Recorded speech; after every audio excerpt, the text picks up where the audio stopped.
type in, like I type in social media, you type in whatever word it is that you think that somebody might search on to find you, Google returns a list back to you of not only that word, but synonyms of that word, and it tells you how often that word was searched on in the previous month. And so you can go in there and go, gosh, that word that we have got plastered on every single print piece that we have put out there is searched on 8 times a month.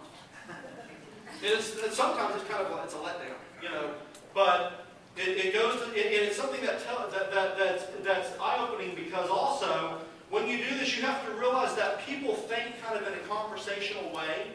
So when you see what people's behavior are in search, you know that that's what they think. And your goal as a marketer or advertiser is to make somebody feel comfortable with you. So what better way to do that than to use their verbiage and their terminology, and not something that makes them feel like, ooh, I can't approach them because they're using haughty words and stuff and maybe they're too expensive. And that's usually what people feel like. Whenever you come after them with a vocabulary that intimidates them, people associate that with cha-ching.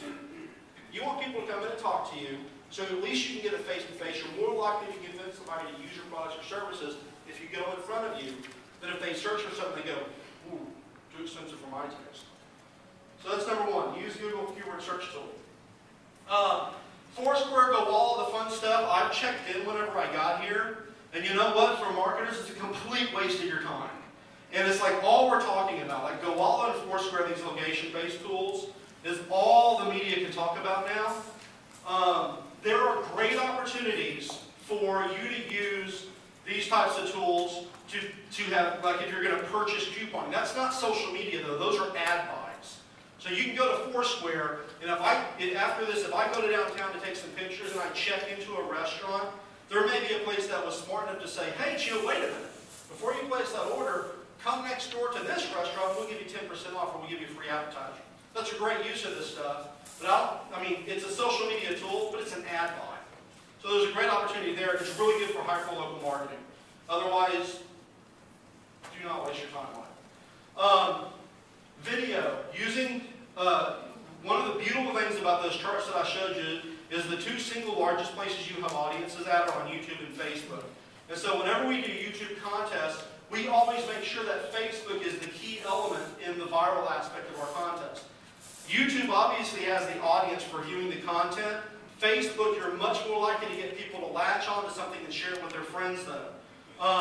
So we launched a YouTube contest here where we gave $100,000 away to someone on YouTube, and all the contest was you give us 3 minutes on the video, tell us what you would do with the money if you want it. Oh, and by the way, here's the way you've got to title it. I want this hyperlink in the description, put these tags on it. The entire contest was driven to feed the search engines. Nothing about the videos themselves had to mention the brand LashAllure.com. And we drove 18 million views to that brand. And LashAllure, we launched it about a year ago. And the number one competitor, I can't think, basically LashAllure is Rogaine for eyelashes. I mean, it's hair growth serum for eyelashes.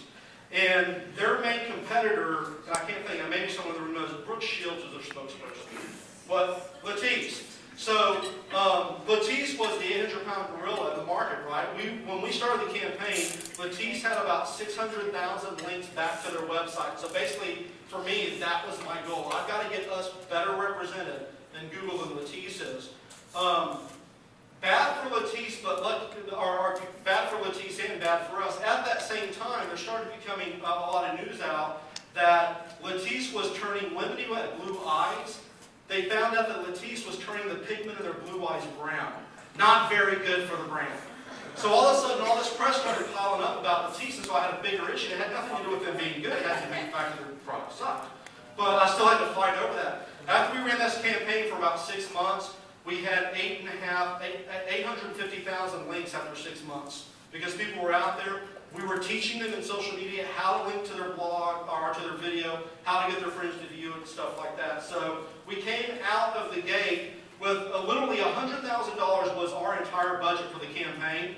So we overtook the biggest competitor in the market in Google in 6 months. Oh, and we got 18 million views on the brand.